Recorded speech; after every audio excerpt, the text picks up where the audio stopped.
اس کے بعد غیاث الدین بلبن عجیب آمرانہ شان کے ساتھ تغرل کا مقابلہ کرنے کے لیے قصر سفید سے باہر نکلا۔ گرد و پیش کے علاقوں میں جہاں جہاں یہ خبر پہنچتی کہ سلطان حکومت کے ایک وزیر کو اس کے گناہوں کی سزا دینے کے لیے لکھنوتی کی طرف جا رہا ہے، وہاں مقامی لوگ خوف سے لرز کر رہ جاتے۔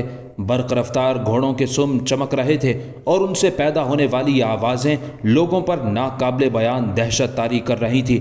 ہر شخص اپنی جگہ سہما ہوا تھا اور بار بار ماضی کے واقعات پر غور کر رہا تھا کہ کہیں امیر تغرل سے اس کا تو کوئی تعلق نہیں رہا، پھر یہی تعلق اس کی ہلاکت کا سبب بن جائے اور بلبن کا قہر و غضب اسی تعلق کو بنیاد بنا کر گھر کے گھر جلا ڈالے اور ایک شخص کی خاطر اس کی نسل تک کو مٹا ڈالے۔ بلبن کی نفرت کا یہی انداز تھا کہ اس کی برق ستم مجرم شاخ کے ساتھ پورے گلستان کو پھونک ڈالتی تھی۔ راستوں سے غبار اٹھ رہا تھا اور غیاث الدین بلبن کا لشکر تیز رفتاری سے اپنے ہدف کی جانب بڑھ رہا تھا۔ سلطان نے اپنے سپہ سالاروں کو حکم دیا کہ وہ دریائے گنگا میں کشتیاں ڈال دیں، پھر خود شکار کے بہانے سمانا اور سنار گاؤں کی طرف روانہ ہو گیا۔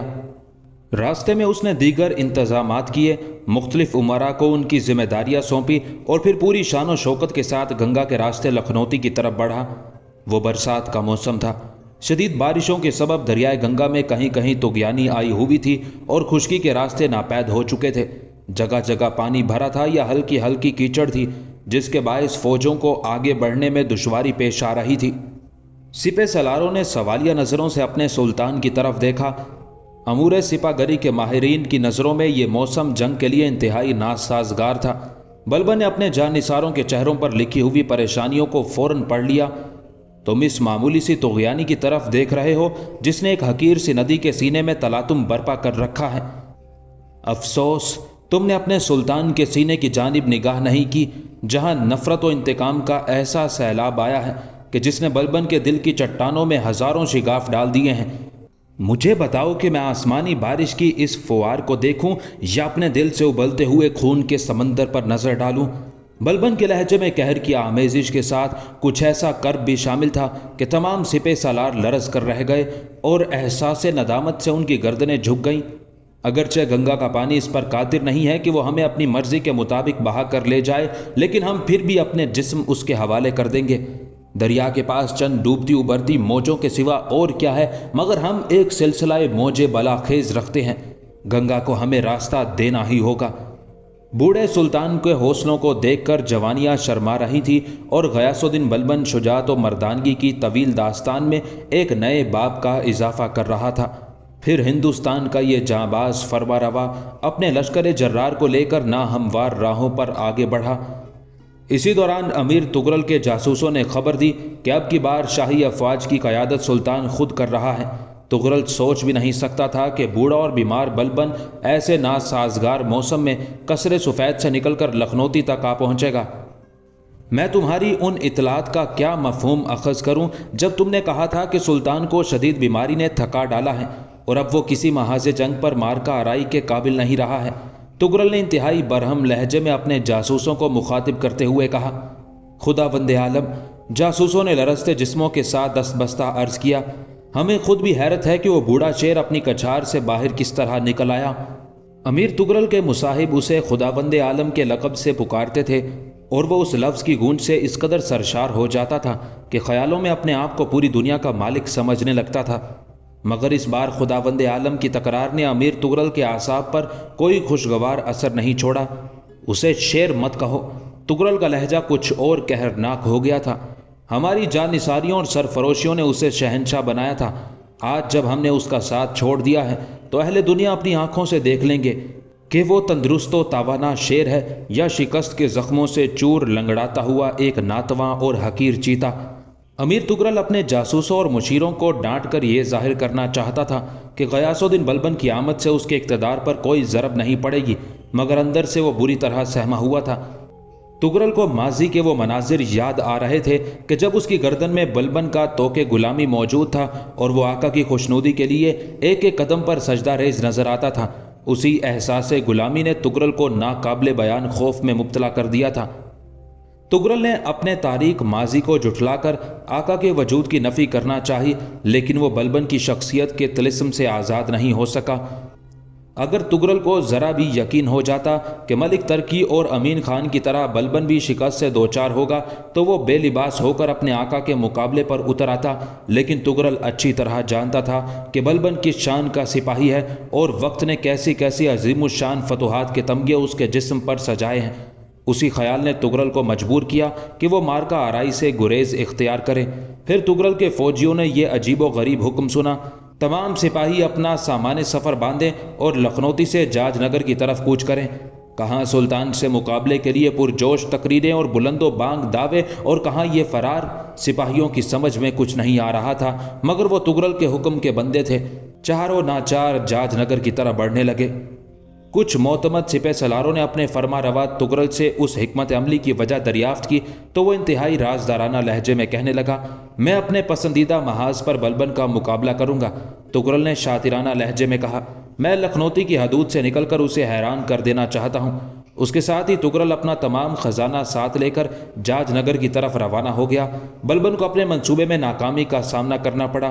شدید بارشوں اور ناہموار راستوں نے کئی مقامات پر سلطانی افواج کو آگے بڑھنے سے روک دیا۔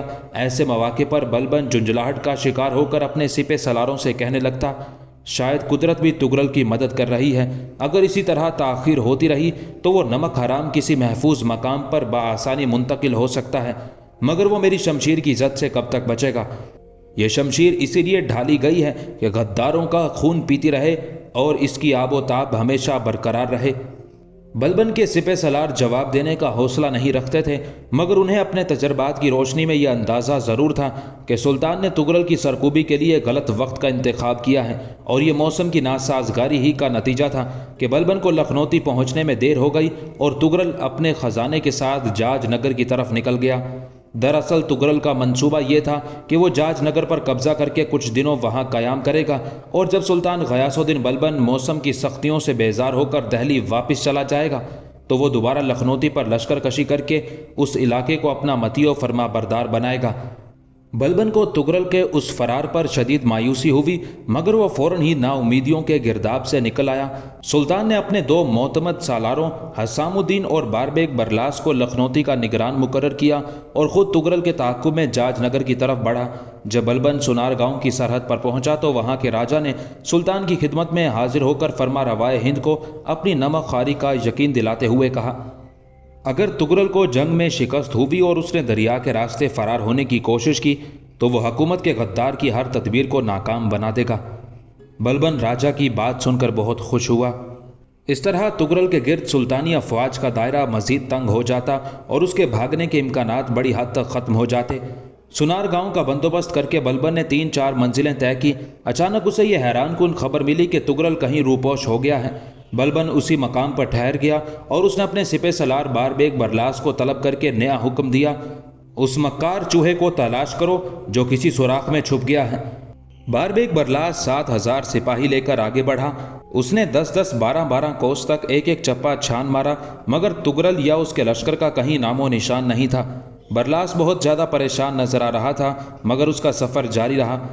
ایک دن کول کا حاکم ملک محمد تیر انداز اور اس کا بھائی ملک مقدر 40-50 سپاہیوں کے ساتھ لشکر کے آگے آگے جا رہے تھے۔